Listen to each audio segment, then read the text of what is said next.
Greetings Uber, Lyft, and professional Boston drivers.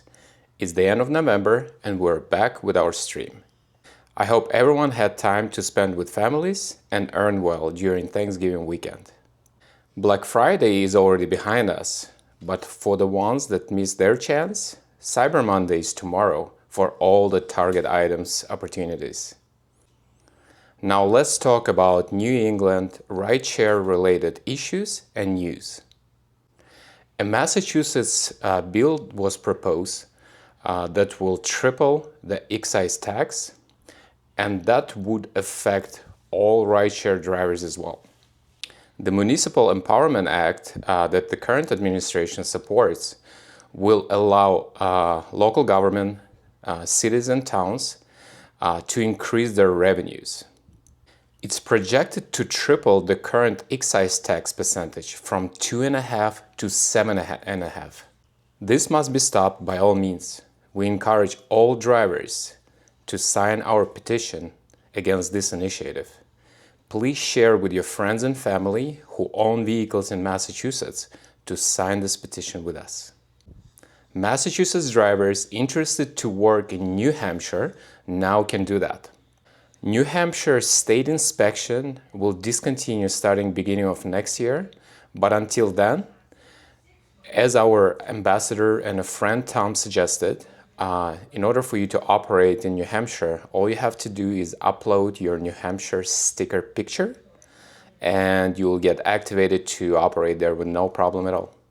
Not that New Hampshire rates are good or you could earn well there, but if you take someone from Massachusetts to New Hampshire, you might as well grab someone from there and hopefully make it back while being paid. On another note, out-of-state drivers from all over US drive to Massachusetts to work here. Obviously, this oversaturates our market. We need to pressure AG's office to ban out-of-state drivers from operating here. This objective, as well as others, is well outlined in BDU Objectives Doc. Please make sure to visit our Objectives Doc and familiarize yourself with our goals. I wonder if there are any drivers that accept cash feature in Massachusetts. Based on the poll in our group, 93% of drivers refuse to use this feature.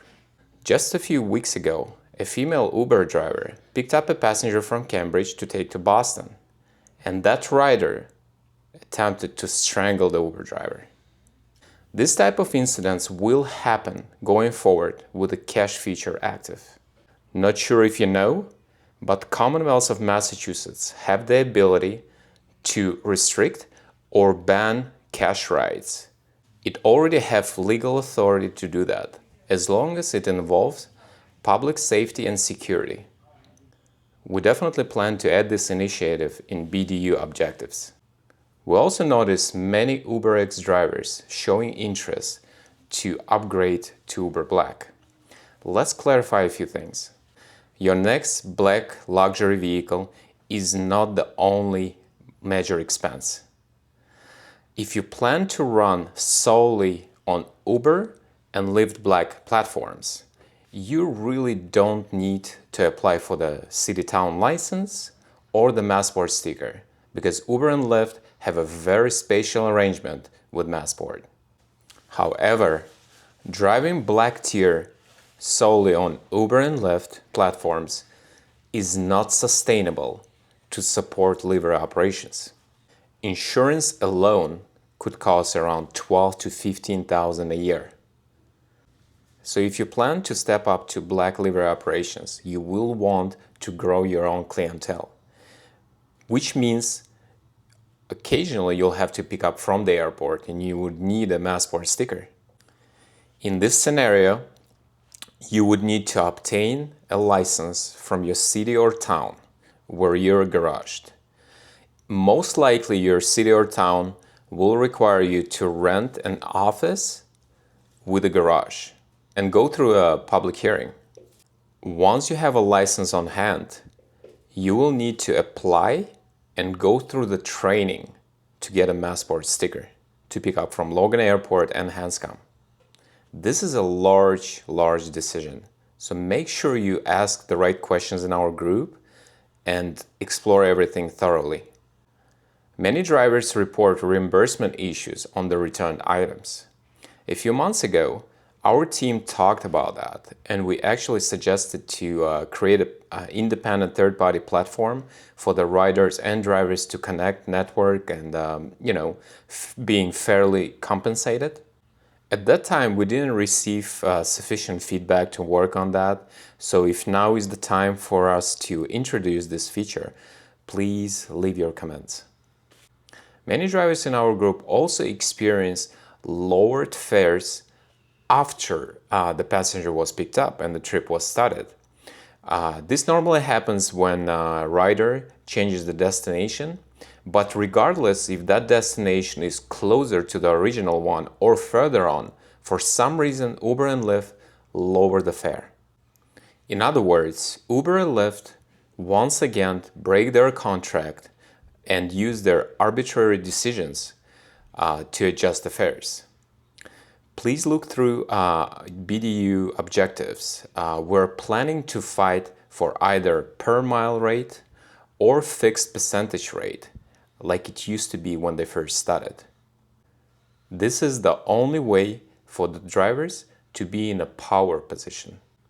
Last but not least, after AG's office settlement payouts, Uber and Lyft aggressively started to lowballing drivers. That comes to the short trips, airport runs, as well as the long trips going out of state. The TNCs might claim that that's related to their higher expenses. But these companies charge premium amounts to the riders and pass along just crumbs to drivers. For instance, the trips from Boston area going to New York City area, before the arrangement, before that settlement, they used to offer drivers at around $300. Nowadays, after the settlement, they offer the same trips going to New York for $200. Considering the tolls as well as the deadheads going back to Massachusetts border, this sounds more like a business loss than the actual earning. They now keep more than 50% of the gross fare. And that's outrageous because drivers pay for most of the operation expenses. This definitely must be changed.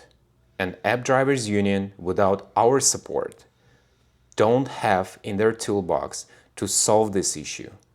We encourage all New England rideshare drivers to follow the link in our comment and to sign our BDU union authorization card. So when the time comes, we can represent all the drivers' interests and not the TNCs. Also like, share, and subscribe on our social media channels on YouTube, TikTok, Facebook, on both Facebook page and Facebook group, Discord, and Telegram. This way, other drivers will be aware of our driver-led union. Let's all show Uber and Lyft that a year ago, we voted for our rights to be given, not taken.